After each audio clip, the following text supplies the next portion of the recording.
Et pour remplir sa mission en tant que professeur d'université, le professeur John Ekina Bongongo, consultant à Joinventure, était à la hauteur de plusieurs activités scientifiques durant l'année 2019. Tout a commencé par une matinée d'échange à l'Institut français de la Gombe autour de son ouvrage intitulé « Relance des industries industrialisantes par la formule Joinventure, modélisation de partenariats gagnant-gagnant ». Au cours de ces assises de grandes envergures, ayant connu la participation de la crème scientifique avérée et des hommes politiques de la RDC, le professeur John Ekina Bongongo a fait savoir que les grandes entreprises de la République démocratique du Congo, notamment la Gécamine et la Socidaire, étaient arrivées à une situation de cessation d'exploitation industrielle faute de moyens de financement. Devant cette impasse, le gouvernement avait résolu de faire recours à Joinventure pour relancer les activités de ces deux entreprises qui étaient restées longtemps vieilleuses. Dans cet ouvrage, j'ai tout simplement retracer le début de ce partenariat, son évolution et son aboutissement macabre. Tout est parti d'une observation. J'ai constaté que les industries de grande envergure de notre pays, telles que la Gécamine et la Socidaire, avaient signé des partenariats avec certaines firmes étrangères. Alors, après investigation, j'ai trouvé que ces partenariats étaient mal négociés. Alors, on a décrié la corruption, manque de transparence, répartition arbitraire de parts, énormes avantages au profit des partenaires étrangers, au détriment des partenaires locaux. Et nous avons aussi parlé de la modicité des retombées financières et même économiques. L'absence totale de la loi sur la Joinventure et le caractère apathique de l'État qui n'a pas su, n'est-ce pas, contrôler le partenariat de manière suivie. Et en fin de compte, nous avons envisagé comme panacée un modèle efficient pour la relance de ces industries par la Joinventure. Le modèle intitulé « Modèle Ekina de relance des industries par la Joinventure », en sigle MERIJ. En tant que grand homme scientifique de renommée internationale, le professeur John Ekina Bongongo a été aussi interviewé et par le journaliste de TV5 Monde sur la politique agricole de la RDC. La RDC exporte plus de 92% de produits bruts et elle en importe 8%.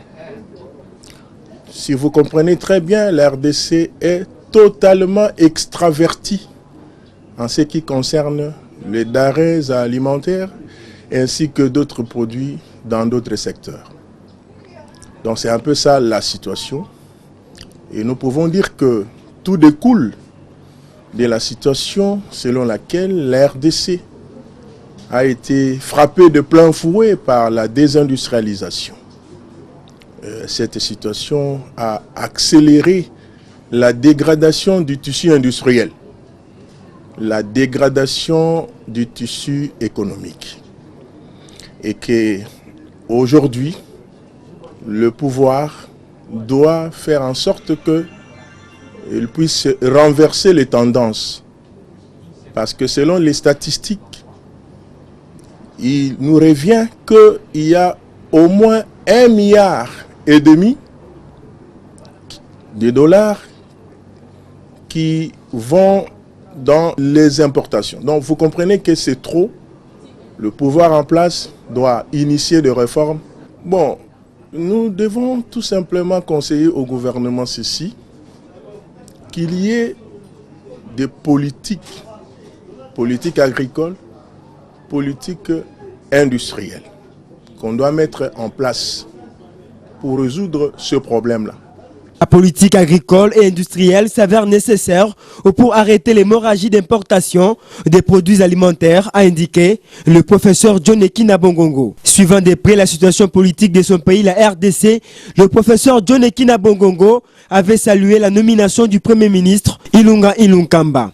Selon lui, le président de la République avait opéré un bon choix vu l'expérience et l'expertise du professeur Sylvestre Ilunga et qui pourra relever les défis de la RDC et par les temps qui courent. Donc je dois dire que, à mon humble avis, le choix, il est judicieux.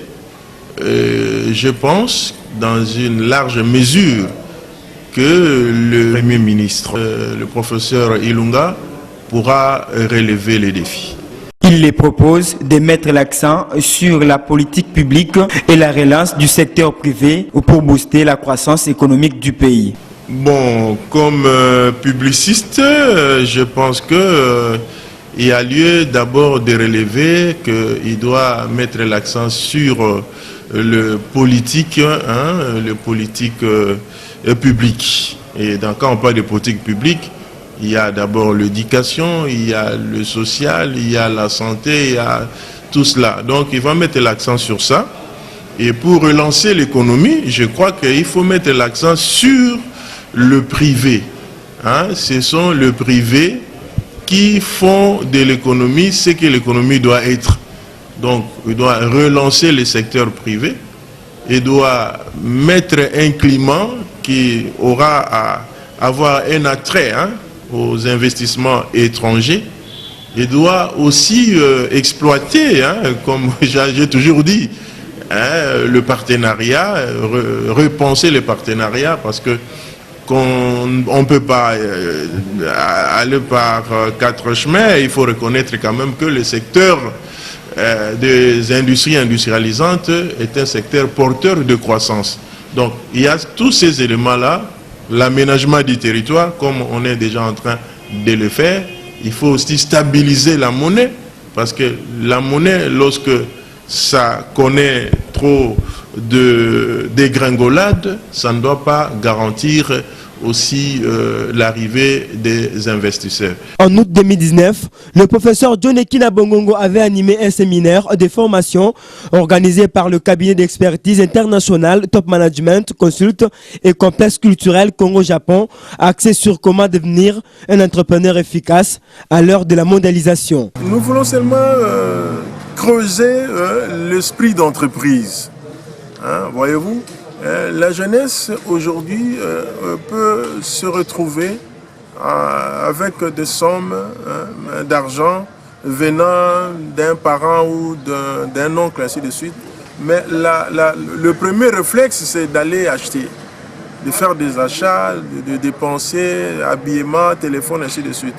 Et rares sont de jeunes qui pensent que non, voilà, je reçois l'argent, mais je dois réfléchir, qu'est-ce que je fais avec?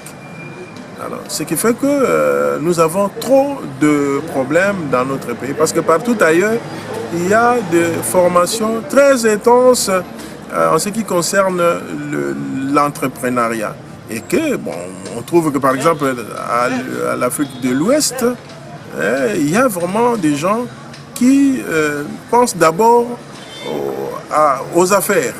Lorsqu'on a l'argent, on fait un effort de maximiser cet argent à travers les activités d'exploitation, soit industrielles, soit commerciales, et pourquoi pas au niveau des services. Un accent particulier a été mis et sur les risques, car ils constituent un indicateur de base lorsque l'on veut s'engager dans une activité économique. Le professeur John Ekina Bongongo avait également pris part à l'atelier international de l'UNESCO pour le lancement de l'observatoire sur l'apprentissage tout au long de la vie. C'était à l'université Kadi Hayat de Marrakech au Maroc. L'atelier était fructueux, la conférence, il y a eu beaucoup d'intervenants. Vous m'avez vu aussi le jour de l'ouverture, où j'ai fait une intervention magistrale pour chercher à comprendre un peu la quintessence de l'observatoire et chercher aussi à avoir notre participation dans cet observatoire en tant que RDC. Et cela va nous conduire à des innovations au niveau de notre pays. L'homme qui avait représenté valablement la République démocratique du Congo avait apprécié à sa juste valeur les travaux réalisés par Togo en donnant des orientations paisibles quant à la procédure. Après l'université Kadi Ayed, le professeur John Ekina Bongongo a de son retour à Kinshasa modéré une conférence consacrant l'obtention d'une deuxième thèse de doctorat du professeur Mpiandombo Daniel de l'Institut supérieur pédagogique de la Gombe ayant pour thème l'éducation inclusive en RDC. Cette conférence avait permis aux participants de palper du doigt la dyslexie qui n'est pas une maladie mais plutôt un trouble inné de langage et d'écriture qui frappe les enfants du niveau primaire. L'essentiel dans cette conférence était que l'auteur qui venait d'avoir sa deuxième thèse de doctorat portait sur l'éducation inclusive en République démocratique du Congo. Il a voulu dire tout simplement qu'il y a des enfants qui souffrent de troubles liés à la dyslexie. Et ce sont des troubles au niveau cognitif, c'est-à-dire au niveau neurogénétique. Alors, ces troubles-là font que les enfants puissent avoir des problèmes de lecture ou des problèmes d'écriture. Donc, en général, ce sont des problèmes langagiers. Alors, le prof a expliqué comment ces problèmes-là naissent et comment on peut corriger pour que l'enfant puisse naturellement être inclus dans les classes normales. Au lieu de séparer les enfants qui ont des troubles à côté et les enfants normaux à côté, lui veut tout simplement qu'il y ait une certaine inclusivité. Les enfants doivent étudier ensemble, en mettant un enseignant debout et des enseignants assis pour s'occuper, en cas de lecture et d'écriture, de l'orthographe de ces enfants ayant ces troubles-là.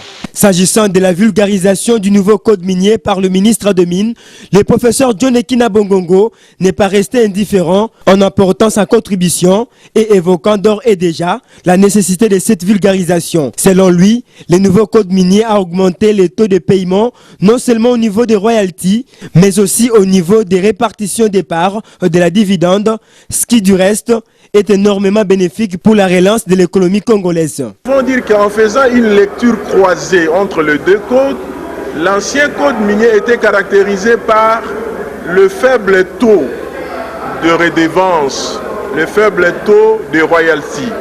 C'est-à-dire que lorsque quelqu'un exploite dans une activité minière, il ne doit payer que 2% des royalties ou des redevances sur le chiffre d'affaires.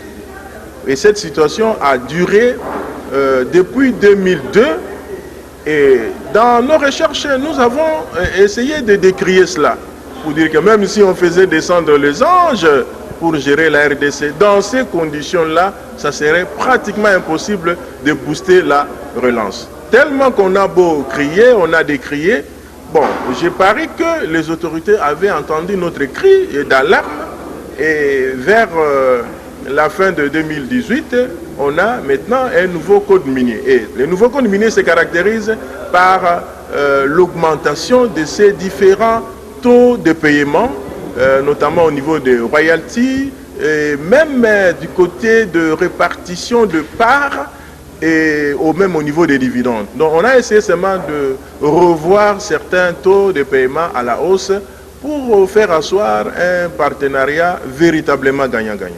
L'année 2019, le professeur John Ekina Bongongo l'a clôturé par sa participation à la séance académique organisée en hommage au fait professeur Edouard Bongo Bongo à l'université de Kinshasa, où il faisait savoir que l'illustre disparu a laissé des hommes de science et qui vont valablement le représenter partout ailleurs. Et c'est par ce triste événement de la disparition de son maître, le professeur émérite Edouard Bongo Bongo, que le professeur John Ekina Bongongo a clôturé l'année 2019. Au cours de cette séance d'hommage académique, à l'honneur de son maître, le professeur Ekina Bongongo a vanté les mérites de ce dernier et indiqué qu'il a laissé un docteur PhD qui va pérenniser ses enseignements et ses recherches dans les domaines de l'économie industrielle. Je suis la personne que Bongo Bongo a formée.